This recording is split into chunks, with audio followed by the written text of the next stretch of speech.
So in this question, we are required to find the range of this function.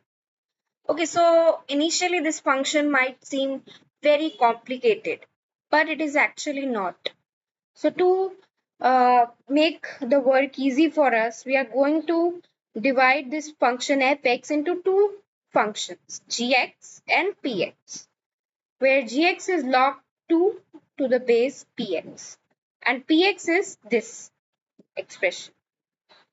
Okay, so now, so to find the range, first we need to find the domain, that what are the permissible values of x. So we know that in gx here, px is inside the log function, right? So we need to ensure that the px is greater than 0. And then we'll further solve this. Okay, then we'll solve this expression. We'll put it greater than 0. But meanwhile, we continue this calculation further ahead.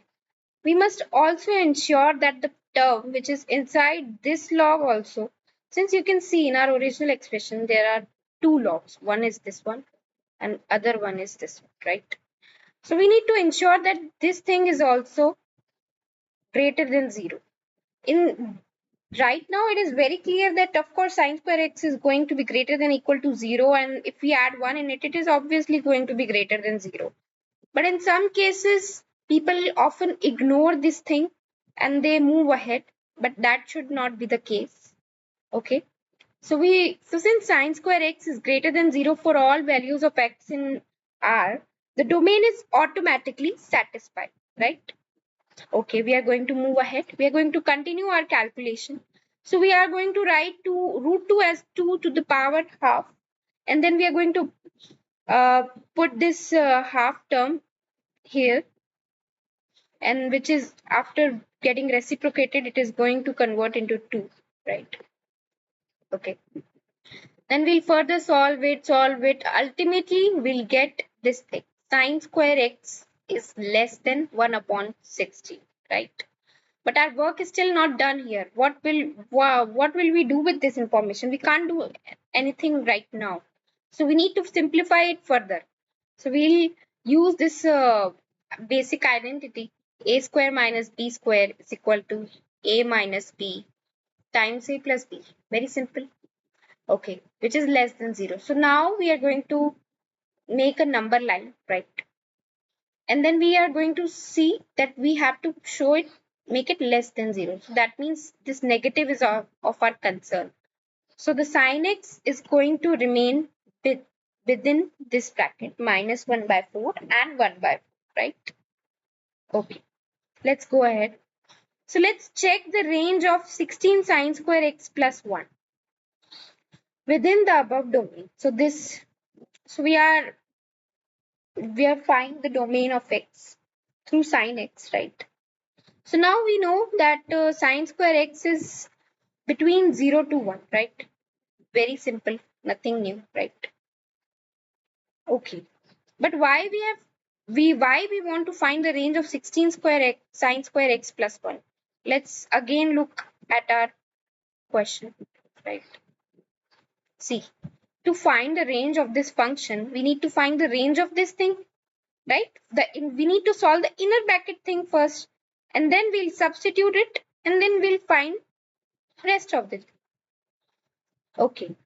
Okay, let's continue. Okay. So now we know that since sin square is bound to be in this bracket only. So when sin square x is equal to 0, 16 sin square x plus 1 is equal to 1, right?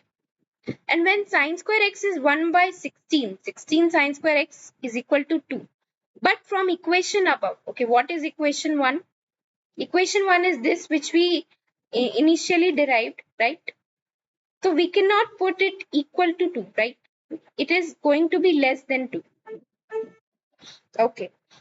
So now finally we get 16 sin square x plus 1 is bounded between 1 and 2 with 1 included. Okay, for our simplicity, let's keep this thing as t, because we might need to further substitute it in the big function, and Writing again and again might be tedious. So let's take a variable. Now we know that t is between 1 and 2. Okay. So now so we already defined px initially, right? Let me go back here. So here we define px. Now we are going to write px in terms of t, right? Okay, so we wrote it like that. We solved for this root 2 and then 2 came here. That's very normal. Okay, now finally our function fx in terms of t looks like this. Okay. Okay. So now we know the bounds of t. So we can directly substitute it. So when t is equal to 1, fx is equal to 1. Right? And when t is slightly lesser than 2 or tends to 2 minus, fx is going to be negative of infinity. Right? Pretty simple. So then we finally get the range of our function, that is from negative infinity to 1. Okay, before ending this, I want to also make you aware of one more thing, that why we were directly able to substitute this domain of t in this equation. This might not be the case with every function, but since we know that logarithmic function is increasing, right? This is the graph of a log x. And we can see it is increasing. So within the interval 1 and 2, we can that is why we are directly able to substitute it and find the range.